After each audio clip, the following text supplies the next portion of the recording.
带你抓事件真相，掌握政局变化。观众朋友你好，欢迎持续加入新闻大白话，我是主持人谭一伦。节目一开始来介绍今天的特别来宾，首先是前立委邱毅，主持人好，大家好。还有前驻牛大使谢文吉主持人好，各位朋友大家好，以及前空军副司令张延廷。一论好，大家好。好，观众朋友们，持续要带大家来看到的是第一岛链哦。虽然我们的标题是写中国破美第一岛链，但我个人认为啦，美国反而是稍稍退出了第一岛链。好，我们先来看这则讯息啊，是中国在台湾东部的海域执法结束，好，点验船破198艘次，还有纠正3艘次。好，这是中国福建海事局发布的台湾岛东部海域海上交通专项执法跟扫测行动的示意图，好，几乎是围着我们台湾绕了一圈哈。那中国的交通运输部是说啊，他们从10号的傍晚发公告，表示行动圆满结束。那声明也说，这次的行动总航程是1030海里，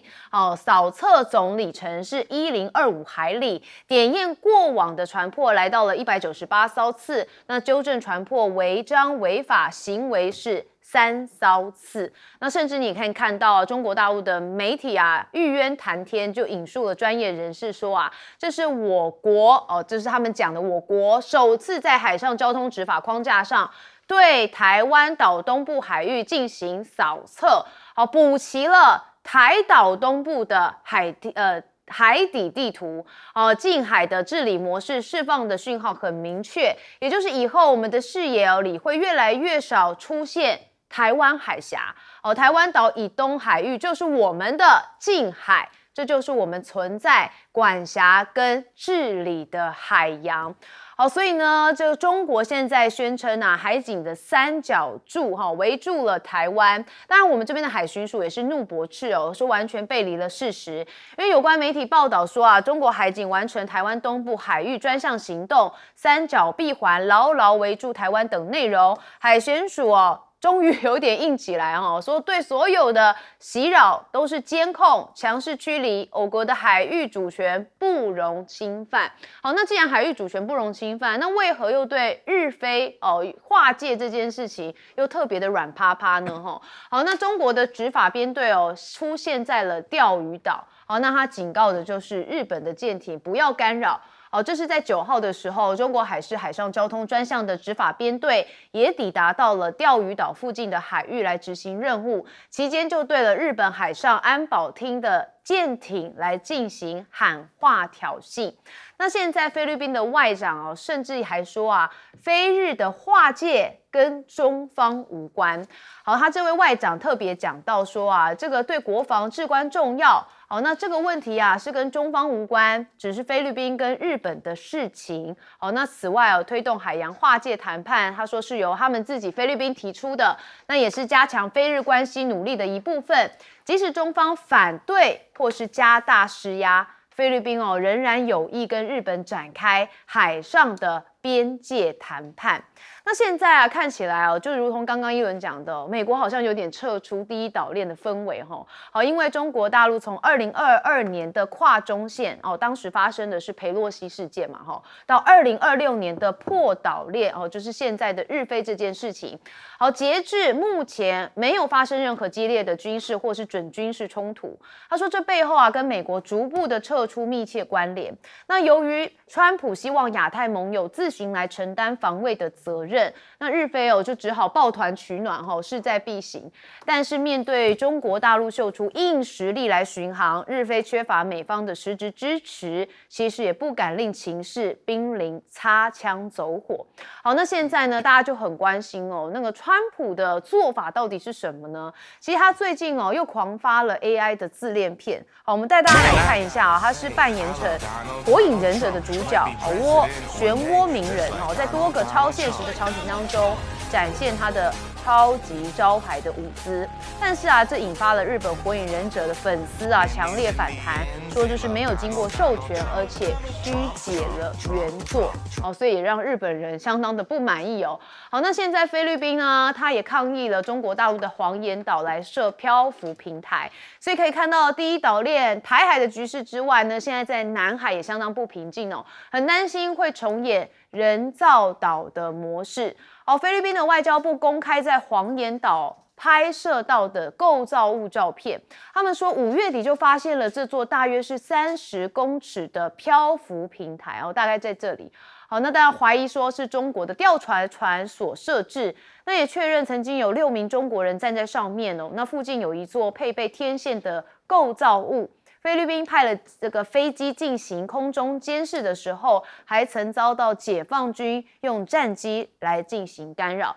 好，所以现在菲律宾做了一个动作啊，就是他们要求中国要移除这个浮动的设施。他说，因为目前无法确定这些构造物的具体用途，但是他们已经强调这个举动已经侵犯了菲律宾的主权，违反了国际法，已经正式的向中方提出了抗议，那要求立即拆除相关的设施。但是我们这个看到中国大陆的外交部发言人林健啊，则说中国对黄岩岛跟附近的海域拥有无可争议的主权，那所以才展开包含科考在内的任何活动，都是主权国家的正当权益，所以敦促菲律宾停止海上的侵权挑衅跟煽宣炒作。好，所以现在看到整个台海、南海的局势都变得好复杂。那主要就是中国、日本跟菲律宾。好，那当然中华民国啊，有一点被当空气了那这当然是最差的状况了。好，我们现在看到了中国大陆啊，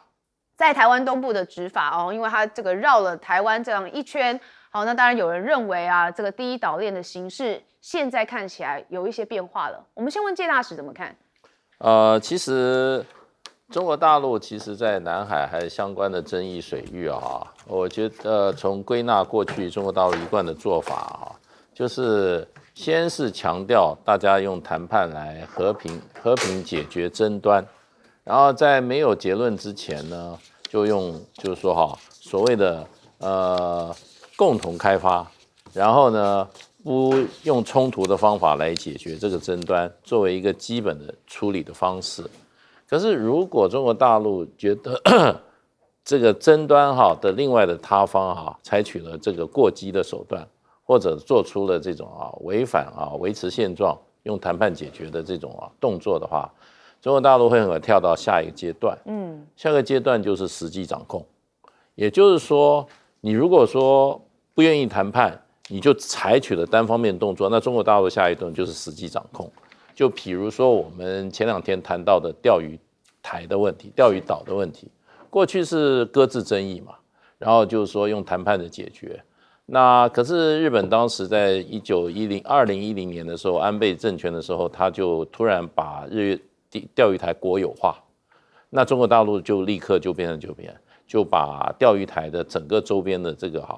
整个的这个常态警巡海警船是1年365天，除了台风还有刮风下大雨，这个天候不良之话，大概350天都在那边巡防，然后当作中国的领土，严加实际的控制，所有接近的日本的，不管是官方的或民间的船只，一律驱离。所以日本前2天他们的这个海巡单位还说到了那个钓鱼台感觉好像都是被中国的海警船赶出来的。所以这就是这个例子另外一个就是黄岩岛，我们现在又提到黄岩岛，对，黄岩岛也是一样，过去也是怎么样搁置争议，然后这搁置争议呢，不要强调争议，大家一起来谈判，最好是最后有共同开发或者怎么样的一个情况，那方式来处理。所以当时黄岩岛的话，很多这些菲律宾的渔民还跑到那个西湖里面去抓鱼搞一些这些海产品还被中国大陆说你都搞一些珍稀的这些濒危的这些动作这些海底的这个生物是不允许的。可是呢，还是没有采取很强制的措施。可是菲律宾对黄岩岛这种挑衅的行为越来越增强，在南海行为越增强，中国大陆就断然宣布黄岩岛的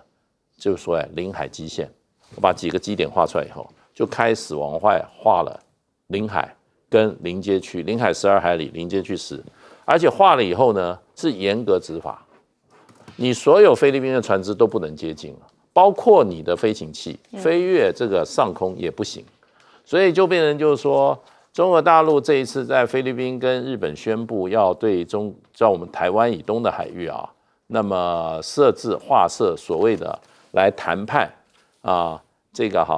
专属经济区跟大陆架的这个界限的时候，那中国大陆也就变成它就直接跳到过去这个事情是搁置的，没有人去碰的时候，它也不处理。可你一去侵犯到中国大陆的主权的时候，大陆就立刻就采取实控。所以实控怎么样呢？因为那边也没有岛屿，也没有什么，它就直接的所谓的海警船就进入常态巡逻。然后这个巡逻呢，事实上的话也包括保护包括这一些在传统在这个水域里面作业的这种渔船。然后呢，另外执法，也就是说各种海上的这种，不管是走私或者说是环境的保护，还有一些犯罪的行为的话。那中国海警船就实际执行法律了，所以我觉得就变成就是说，大陆对于这种疆域的处理，现在就很简单，你不挑衅的话，现状还可以维持；你一挑衅的话，我就变成实控，再往下走的话，很可能就填岛造陆了。所以我觉得就变成大陆现在为什么可以做到这一点，基本上实力够，还实力够，海警船都上万吨，12000吨，然后一船就一来就5、6艘。然后还有这个空中的这些巡防的这种相关的这些公务飞机，所以实力到了，你只要不去挑衅的话，还不会觉得中国大陆实力展现。你一挑衅，它就展现实力。对，最可怕就是我们这次挑衅的就是温内触比 gay 表，每次都说坚定盟友的日菲挑衅现在现状就被破坏了将军怎么看？那我们这个海空域因为民进党是执政党，它3退，让中国大陆就有3进。那中国大陆3进政策让民进党也没办法招架。第一个，我们知道海峡中线退了，是海峡中线退，这是2022年。那每一年的话，中国大陆的军机总共来到这个海峡中线以东到台湾这边，大概在去年2025年是3763架次。一年才365天所以每一天都是超过10架次，你一年360天才会有3763架次。那2024年是多少？2024年是3074架次。你看，整整多了又多了600多架次。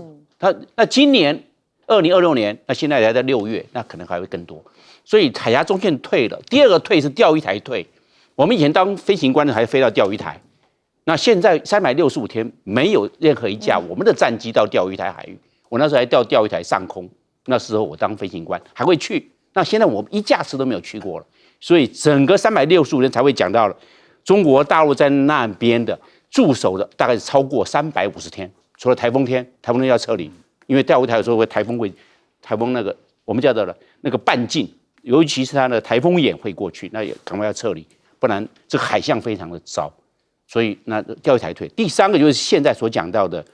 这个专案执法，那这一次专案执法总共190艘次，很多到花东，反正花东已经也被它常态性过来了。所以海峡中线没了，钓鱼台海域也没了，花东的海岸这方面中国大陆已经专案执法了。所以这个民进党这个3退要怎么样去把它争取回来，这是一大挑战。那我们现在把这个话题转到黄岩岛，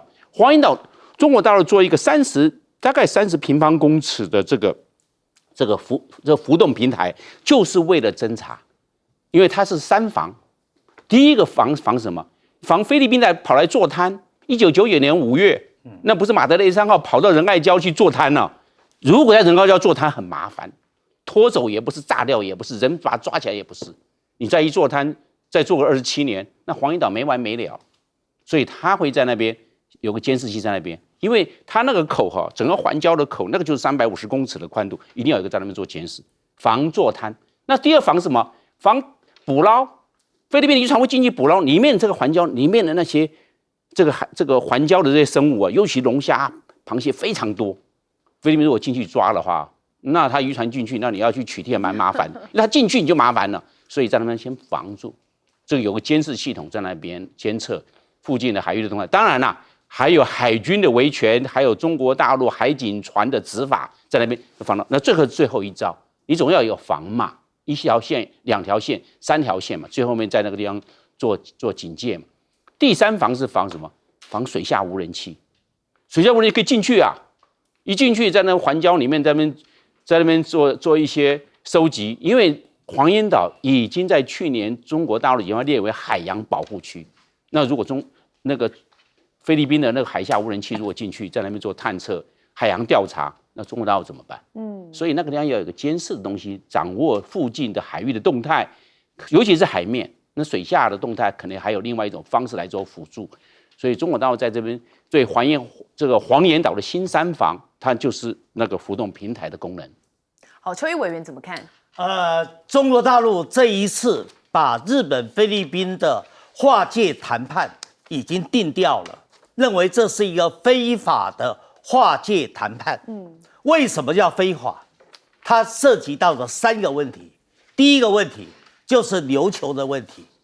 日本有琉球的主权吗？答案是没有。依照国际法，它没有琉球的主权，它只是美国当时把琉球的行政管理权，把它由日本来接手，就这样而已。你没有主权，你怎么划定200海里的经济海域呢？第二个就涉及到八重山群岛，八重山群岛跟宫古群岛并列，而八重山群岛也可以说是日本最南的一个群岛，而在八重山群岛里面最南的一个礁叫做冲之鸟礁。冲之鸟礁既然是礁，你怎么划200海里的经济海域？基本上，如果你让这个日菲划界谈判能够完成，那就等于承认冲之鸟是岛，不是礁。那这一来的话，牵扯到的问题就严重了。第3个，它牵扯到台湾东部的海域，所以他认定这是一个非法的划界谈判。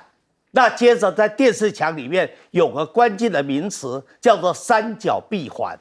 什么叫三角闭环？它的北就是钓鱼岛跟钓鱼岛附近的海域，它的南就是刚才我讲的八重山群岛，它的西就是金门以及附近的海域。那金门的部分我先不去管它，基本上你说钓鱼岛的海域，基本上现在钓鱼岛是由刚才将军讲过啊，钓鱼岛365天，差不多95%都是中国大陆的海警船在进行常态性的巡航，所以你日本根本连行政管理权都没有，你当然也没有主权，你怎么把这个地方也当成是你的呢？最后我谈到黄岩岛。菲律宾真的叫做贼心虚，菲律宾这次不但跟日本去搞所谓的非法的划界谈判，他把他的巴丹岛跟八重山群岛中间的海域，把台湾的东部海域都包进去了，而且他的黄岩岛主权跟行政管理权本来都是属于中国大陆啊。你今天中国大陆早就提议说在那个地方吹沙填岛，因为黄岩岛非常接近这一个吕宋岛马尼拉湾，是，所以菲律宾觉得这是芒刺在背，所以他最怕的就是中国大陆在黄岩岛吹沙填岛。以前是看在杜特尔特的面子，中国大陆始终不动。好，那现在你小马可仕既然要胡搞，要非法跟日本狼狈为奸，那就干脆在黄岩岛就吹沙填岛，就一样把海上长城扩大到中沙的黄岩岛。所以这样整个冲突就会起来了嘛。好，我们休息一下，马上回来。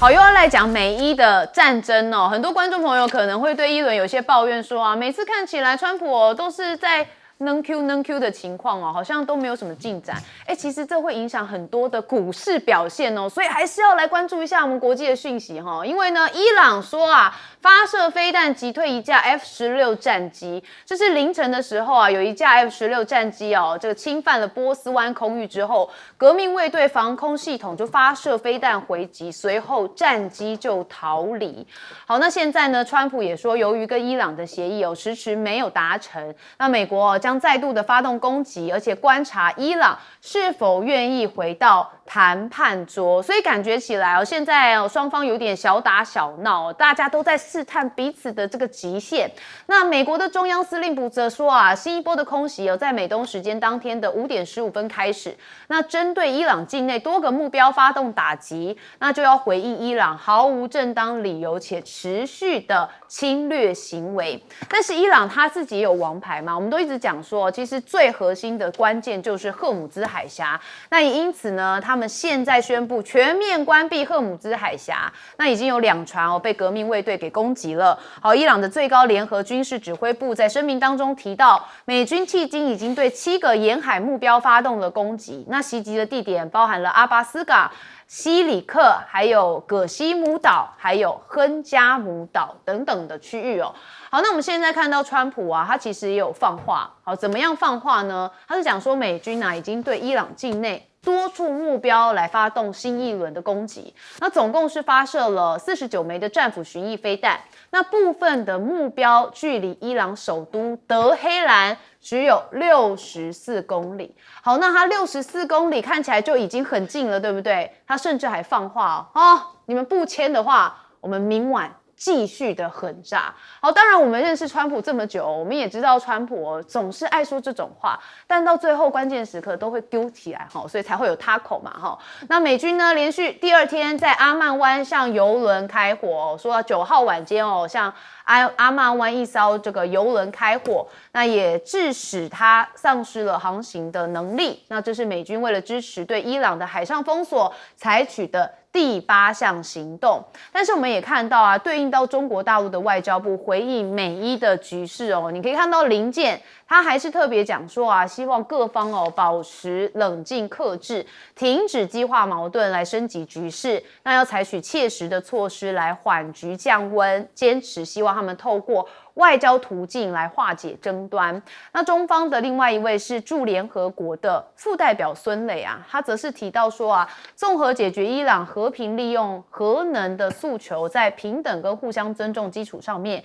处理好当事方之间的关系，说武力威胁甚至是强加战争都只会把伊朗的核问题跟中东地区的局势推向危险的深渊。所以他认为武力是没有办法来解决伊朗核问题的这个发展，所以现在看起来他是喊话给美国听那美国有在听吗？我们大家都觉得川普自我感觉蛮良好的嘛因为最新又爆料说暗中运了1亿桶油来出荷姆兹海峡。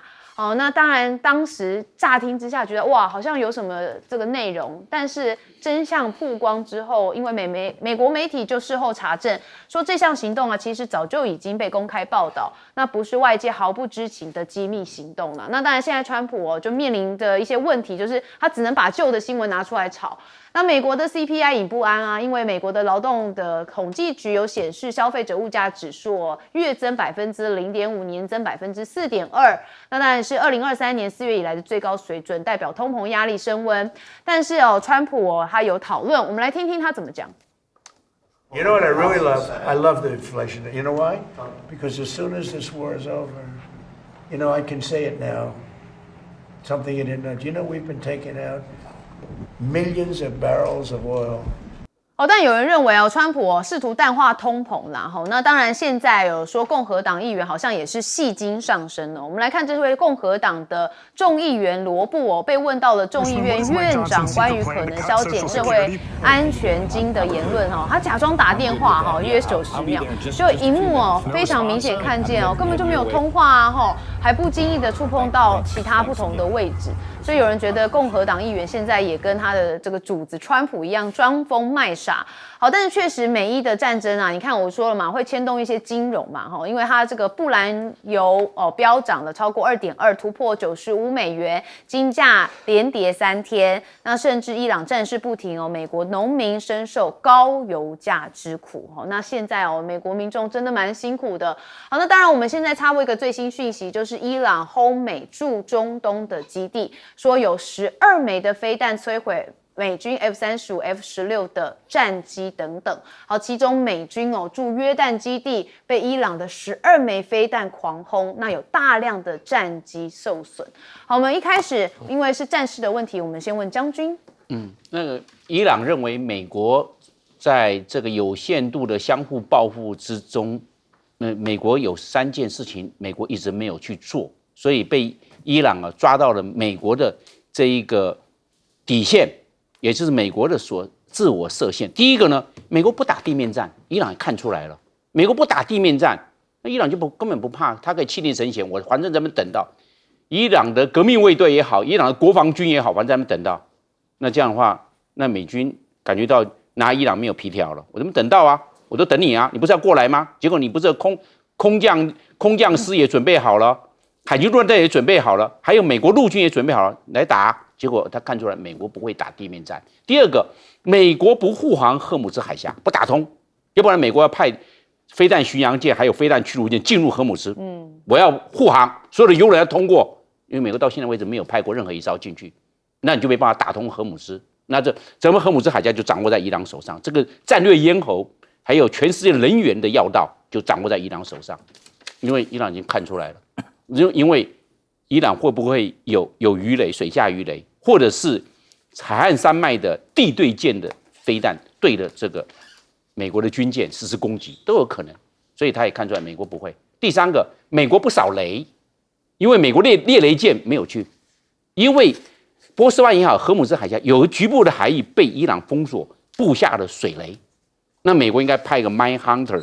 这个扫雷舰去猎雷，把它在水下给引爆，在水下给引爆。这个地方放宽，所以由美国就是美国来护航。那美国也连猎雷舰都不派，被伊朗抓到了。那这3个这个缺陷，美国不敢做的事情呢，被伊朗做到，所以伊朗他会有底气，要打大家来玩。你要收哈就收哈，你要 all in 我也 all in。变成这个状况，所以在这个状况啊，小打不大打，那这样子，这一个伊朗会在时间上会占上风，然后川普会在时间上会压力会递增。他每次讲说都差不多了，我已经谈判了，明天就出来了。结果从4月讲到明天，讲到5月，再讲到6月，还会继续讲，明天就 OK 了，就搞定了。但是这还会继续拖下去，我认为还拖一段时间。另外我们看这个 F-16战机，这个 F-16战机为什么没有被伊朗击中？有几个，第一个，电战系统启动了，美国电战系统启动，那你这个电磁频谱被美国一掌握，马上干扰掉。而且这个飞弹，第二个是短程的地对空飞弹，而不是长的一直追着跑，短程反正我一过，而且这个一般来讲执行任务的时候都是大速度，这个马力推到底都是大速度，不会慢，那一大速度就脱离了这个短程地对飞弹的接战半径，那就跑掉了，回去了。那这个方面是有警觉，因为只要被锁定或只要被攻击 ，F-16都会接到它的雷达预警系统都会接到这些讯号，然后飞行员也都做了这些干扰，所以伊朗并没有得逞。那第三个呢，伊朗所使用的是短程的防空飞弹，它好像目前没有长程或中长程的防空飞弹，所以伊朗在这一方面，它的防空武力是相对有限的。那这样美国可以在这边，它可以算。不要走惯性的攻击航线，可以走其他的绕道航线来达成它的战术任务。所以美国对伊朗这报复的行动，我认为小报复的行动会持续为之。对，会零星的很多啦哈。那当然这个感觉边打边谈嘛哈，那是要谈到什么时候？介大使？这个看啊，希望打这场战争的人啊，什么时候觉得这场战争不需要的时候啊，他就停止了。那这个战争打的真的是很少见到这种战争，因为伊朗事实上展现了这个国家的顽强性跟它的韧性，那而且非常的强悍，而且他始终如一啊，你打我我就打你，你没打我我不打你。那只有这一次对这个以色列发动攻击啊，主要是以色列虽然没有打伊朗，可是以色列打伊朗的朋友黎南，那这个黎南，伊朗为了展现他对这个真主党，对这个真主党，也就是什叶派的这个支持啊，他就出手攻击这个以色列。可是这场战争没有打多久啊，打以色列没多久，美国就怎么样？美国就制止啦，美国川普双方去制止，所以才打1天多，伊朗就说我不打了。我停火了，以色列那边也马上停火了。所以这场战争看起来的话，虽然伊朗跟以色列动手，美国川普还是有他的力量可以把它停止下来。那所以我就怀疑说，这个战争既然川普这么有力量，那他为什么不停？那是不是这场战争对他有利？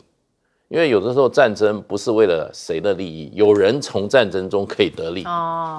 有政权、有政客都可以，有财团都可以从战争中得利，所以才会有这个战争。纳坦雅胡不是也被认为是这样？所以纳坦雅胡也有战争，这个里面从战争可以得利的，也不排除伊朗，因为伊朗本来这个政权在国内很多人反对了，战争一打，大家都支持他了。是，所以前2天川普还居然讲说，现在这一期伊朗领导人他们是很伟大的，很不错的，他们人民很支持他们。那之前不是说这个政权是受到这个伊朗人民唾弃吗？怎么打一打伊朗的政府，现在变成受到人民的支持，团结一致对外。所以战争对政治人物、对政客、对财团是有利的。那尤其看到川普每一次谈到这个战争，不是讲到说我又拿了多少的油，抢了多少的油，就说我得了多少的好处，现在又偷偷告诉说已经有100万桶100万桶石油已经1亿桶石油已经运出去了，那他没收钱吗？所以我觉得战争是不是我们一般小老百姓想的这么简单？那些在鼓吹战争、那些在招引战争的人，因为这个战争对他有利。是，所以美伊以三方政客都有自己的算盘，但苦的是老百姓啊。邱毅委员，美伊的谈判，就我谈判专家的角度来看，我认为快要破裂了，已经在破裂的边缘了。而一旦破裂，美伊的大战会非常的严重，当然会引起所谓的更严重的能源危机跟经济大衰退。我为什么这么悲观呢？现在最高兴的人是以色列的总理纳塔雅胡，最沮丧的人就是负责谈判的美国副总统范斯。范斯前几天还对媒体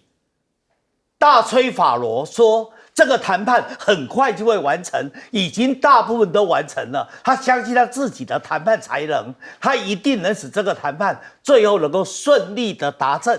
好，那现在谈判要破裂了，对范斯来说是他政治生涯中最大的一个挫败。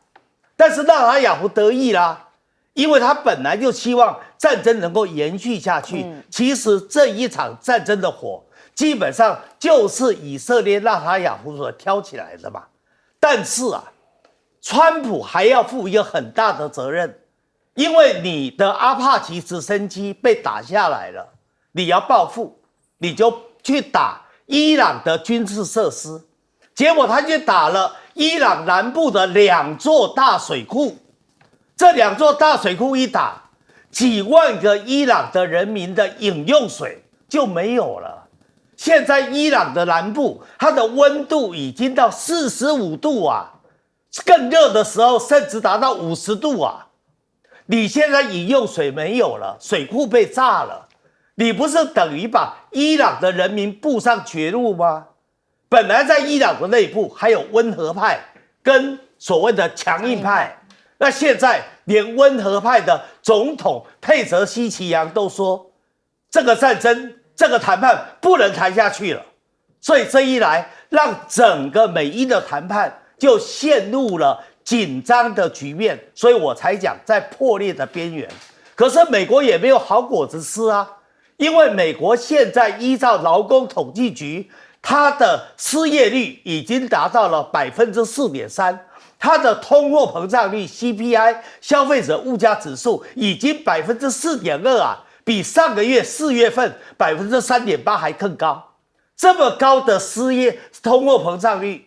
你认为美联储联准会敢这个时候听川普的话去降息吗？可是如果不降息，美国就被利息支出把财政拖垮。是，那不降息，美国经济就会陷入衰退的局面。那这一来，停滞通膨的噩梦就到了。对，所以这就是一环扣一环所以你看接下来还有很多的黑天鹅会出现。好，我们休息一下，马上回来。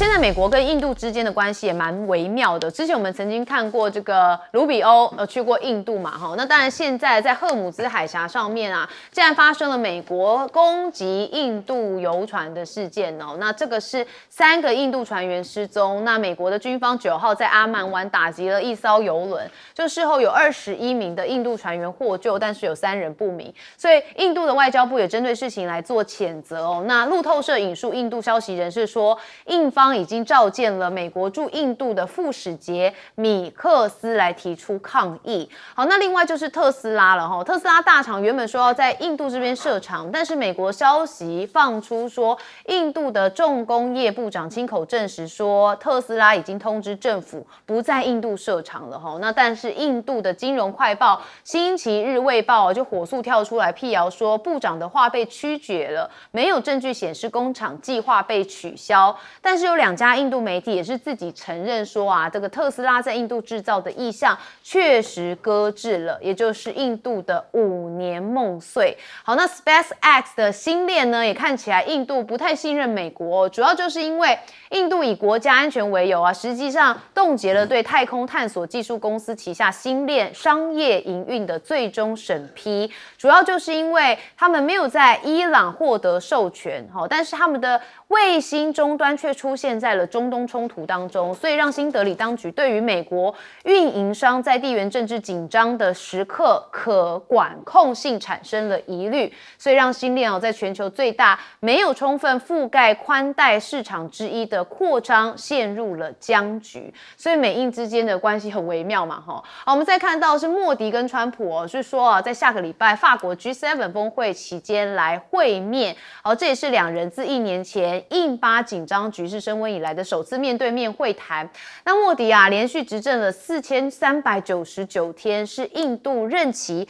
最长的民选总理。那他当然就有在社群上面来发文，但是现在印度的国内有一些状况包含我们之前曾经讨论的叫做蟑螂人民党的年轻怒吼，到底会不会成为反莫迪的势力呢？我们带大家来看这个蟑螂人民党是在2026年6月6号在印度的首都新德里号召网友上街游行，数百名头戴蟑螂面具的支持者手举抗议的标语。好，那当然创始人就接受采访说，蟑螂人民党的迅速崛起就反映了印度年轻人对于政治的失望，甚至对于莫迪说这个近年年轻的族群在面临国家考试舞弊以及高失业的一个困境。好，那当然反映的是他们国内的局势发展。好，那现在看到印度有贯通喜马拉雅佐吉拉隧道，接近全天候直通中印的边境。那从过去大约3.5个小时缩短只需要20分钟，快非常多。好，那当然道路部的部长也就是印度这边说这个高海拔的隧道贯穿典礼说这不只是一条隧道，而是一条生命线。所以除了军队、物资都可以往边境来交易。那印度的空军现在缺战机俄罗斯就趁势来推销苏凯57，说无限制的合作。那消息人士有特别讲说印度研究收购俄罗斯焦煤资产跟进口镍的可能性，所以看出来印度跟俄罗斯的关系还是持续的蛮友好的齁。好，那我们看到了美印之间的微妙情形，我们先问介大使怎么看？当然这个美国跟印度本来在这个拜登总统的时候关系是非常好的，是，可是到了川普时候就起了冲突，最主要冲突就是贸易冲突。贸易冲突让这个川普跟这个莫迪之间个人的关系都受到很大的伤害。关税嘛，对不对？关税。那莫迪曾经在这个一次国际场合对着4位其他的国家元首当面说，他打了4次电话给我，我都不接。然后那个人就叫川普。所以这个对这么好面子的川普来讲，应该听得不是很愉快的。那另外一方面，双方在关税上面一直没有取得一个好的一个安排，因为川普对于印度的这种保护主义也是深恶痛绝。印度传统就是一个贸易高度保护的国家，他只叫别人开放市场，他自己的市场关得比谁都紧。所以美国事实上是，尤其是川普是对于这些保护主义、贸易保护主义是非常反感的。所以对印度来讲，这个过程中双方产生了很大的冲突。另外一方面，印度事实上刚刚提到，印度传统上跟俄罗斯关系就是很密切，所以在这次俄乌战争中，事实上的话，美国在对俄罗斯进行经济制裁的时候，尤其是俄罗斯最大的外销，也就是它的这个外汇来源就是天然这个石油啊这部分啊，那印度完全不无视美国的禁令，大买这个俄罗斯的最大买家啦，最大的买家，而这边赚了很多钱，所以这些都造成了事实上美国跟印度之间关系的冲突。那我记得最让我印象深刻就是前2个礼拜，美国的战争部长 Hexas 去新加坡参加香格里拉会议的时候，他谈到美国的在这个区域的战略的时候，居然放弃了美国过去用了很多年的所谓的印太地区，他完全只称太平洋地区，印度已经不在他的这个关键字里面出现了。那当然他没有明白说我们的策略已经改了，太平洋是太平洋，印度洋是印度洋啊，印度是印度的，他没有讲得这么清楚。不过作为一个这么敏感职位的人，谈到美国的战略的时候，居然把印度把它割掉了啊！其实我认为这是一个很大的事情。不过印度本身国运很不好，从去年开始，它的股市大跌，大跌的原因很多啊，这是30年来跌得最凶的。为什么呢？有人说是因为 AI 造成的，因为印度有很多所谓的这一些海外代工。很多公司把这些软件的这些或者有一些这个电话服务的这一些电话还有会计业务都丢到印度去做，尤其那个软体程式设计，因为印度人的这个数学很好。结果现在这些工作基本上，包括你这种 customer service， 就是说顾客服务，现在 AI 都取代了。是，所以 AI 的这个出现，让印度的这个 IT 产业受到了重创。另外，印度人现在海外作为也不太检点，前几天发生一件事情，让全世界对印度人，就欧洲社会的印度人又产生一个很大的恶感，就是一个印度的年轻人在北爱尔兰，因为跟一个当地年轻人冲突，拿出一把匕首就把人家刺死了。哇哦！造成了那个北爱尔兰这个现在国内的暴动，这个问题很严重，所以印度可能这个莫迪的好运气也走得差不多了。是，邱毅委员怎么看？冰冻三尺非一日之寒啊！印度今天的危机，也是莫迪执政12年以后最大的一次危机已经到了。印度的石油进口87%，全国的石油需要87%是仰赖进口，而在87%里面有50%以上是仰赖霍尔木兹海峡，所以荷姆兹海峡一被封锁，印度当然出问题嘛。印度现在第一个问题出现的是它的货币，它的卢比大幅度的贬值，从年初到现在就贬了10%啊！这么严重的贬值，那当然造成印度的排名，以美元计价的排名在下跌。印度本来差不多已经冲到全世界经济能量的第3位了，现在掉到第6位，已经被日本、英国超越。你知道莫迪在搞的叫精神胜利法，叫做一种表面像宝莱坞式的那一种光华绚烂。阿 Q 了。那现在你一旦你的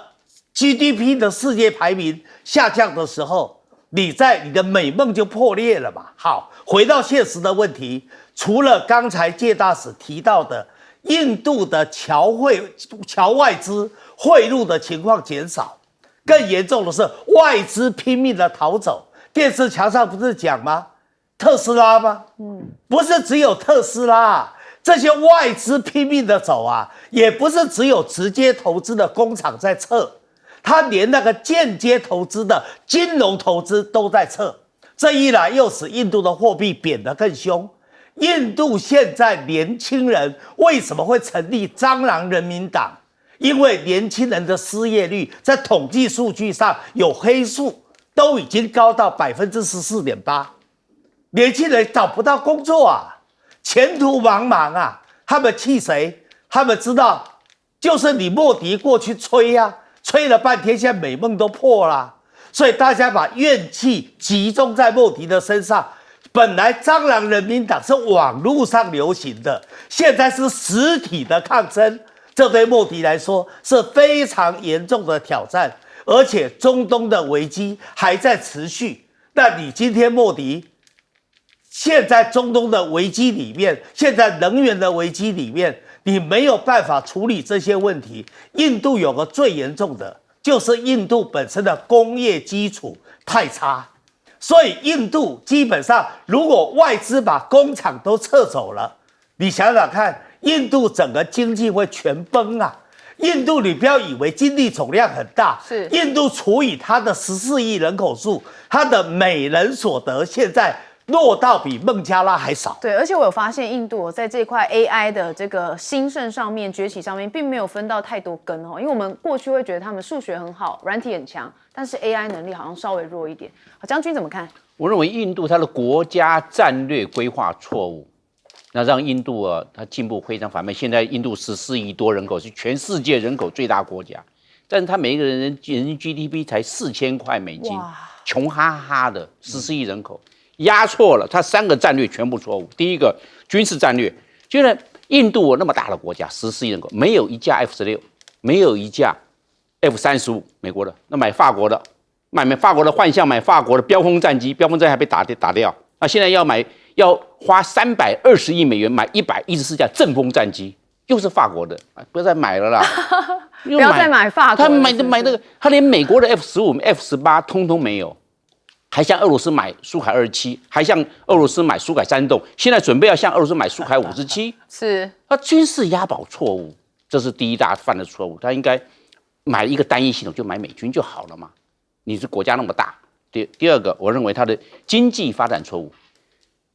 印度应该赚美国的钱，结果没有赚到多少。去年2025年，美国跟印度之间的贸易1900亿美元。你看，14亿人口，台湾跟美国贸易在去年的时候是2560亿美元，还不如台湾。台湾才2300万人口，他压错了，他经济要跟美国赚美国的钱嘛。美国每一年贸易赤字1兆美金，赚他的钱就对了，他不去赚，然后搞得自己穷哈哈，一年年收入4000块美金，怎么过活啊？但结果台湾的1/10，你看那怎么办？他就往后退。第三个就是我们讲地缘战略错，地缘战略，因为印度在印度洋，它跟美国这边隔了一个大西洋，往东边走的话，又隔个太平洋，你好远呐、你好远，运输成本就高了，时间成本也贵了。那你这样子，在这个边对美国来说，你印度是边陲地带，那你是不是在这个边陲地带要想其他的方法，在地缘战略上做调整？没有，你看他跟美国有没有军事演习？除了马拉巴尔只是一个形式上电脑作业、电脑兵推，就这样子而已。你看，印度那么大的国家，跟美国之间的军事互动竟然少之又少。不要忘了，它是四方安全对话的国家之一。美国、澳大利亚、日本、印度啊，那你应该跟美国的